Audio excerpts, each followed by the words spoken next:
93 FM.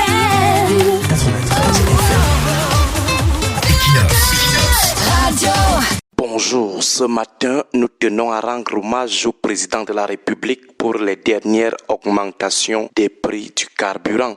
Merci au Père de la Nation pour ces augmentations salutaires pour le bien-être de tous les Camerounais. Les premiers bénéficiaires de cette hausse, ce sont d'abord ces Camerounais. C'est donc une décision qui relève du haut amour que le chef de l'État, le meilleur de toute l'histoire de l'humanité, a pour son peuple. C'est un acte de magnanimité extraordinaire. Extraordinaire parce que la hausse aurait pu être de 1000 francs, mais il s'est battu à son niveau pour que ça soit moins que cela. Nous sommes sans ignorer que la conjoncture internationale nous harcèle chaque jour et que le Cameroun est le pays le plus sensible au monde. Petite guerre en Israël ou en Palestine, ça impacte immédiatement les prix des timbres au Cameroun. Petite guerre en Syrie, le prix de l'huile ou du manioc augmente immédiatement au Cameroun. Petite guerre en Ukraine, le prix du ciment augmente directement au Cameroun. Le Cameroun est donc le pays le plus sensible de la planète Terre.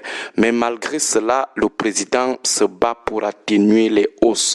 2 augmentations du prix du carburant en moins de 14 mois, c'est petit, même si le taxi passe de 250 francs à 400 francs en moins de 14 mois, ça serait toujours petit.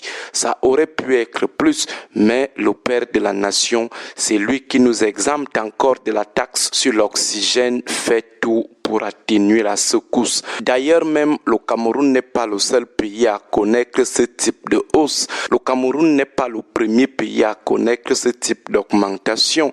En 1235, la Mésopotamie avait connu une augmentation plus grave que la hausse de l'autre jour.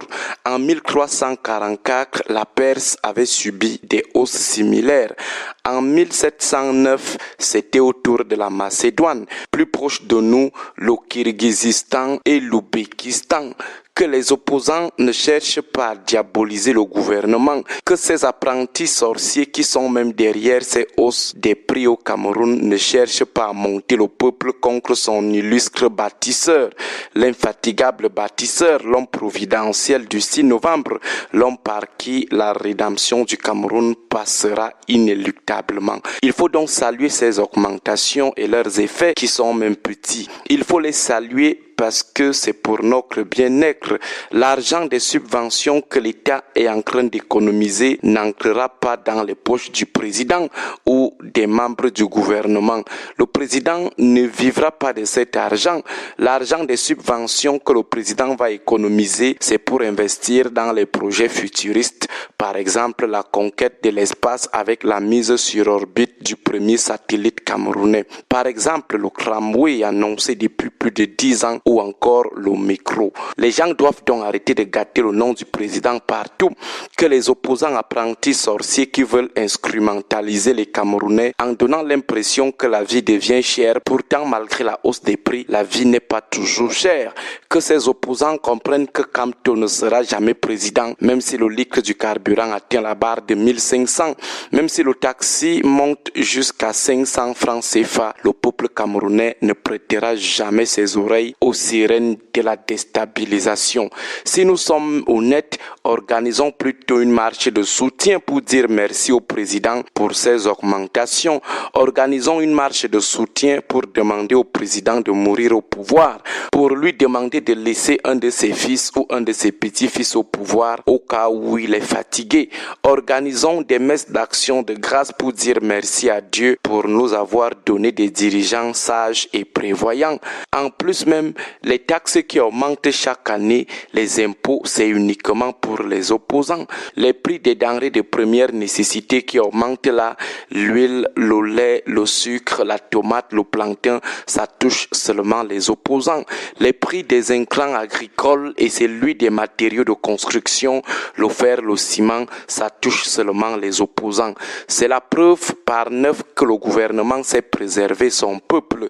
Il ne le mélange pas avec ces apprentis déstabilisateurs. Restons donc soudés derrière le président de la République et son gouvernement qui viennent de démontrer que le bien-être des Camerounais à travers la hausse régulière des prix sur le marché reste leur priorité. Ils sont en train de se sacrifier pour nous. Nous devons de plus en plus comprendre que 42 ans de pouvoir, c'est extrêmement petit. Le président doit simplement mourir au pouvoir et prions le Seigneur afin qu'il lui accorde longue vie à la tête de l'État. Barrons la route aux opposants qui manœuvrent chaque jour pour que les prix augmentent au Cameroun. Disons non à ces apprentis sorciers à l'origine de l'augmentation des impôts et autres taxes au Cameroun. Le Cameroun reste un État debout. Le peuple reste et restera toujours debout derrière son illustre bâtisseur. Même si le carburant atteint la barre de 1500 le litre, le peuple restera toujours debout derrière le père de la nation. Le peuple n'est pas dupe.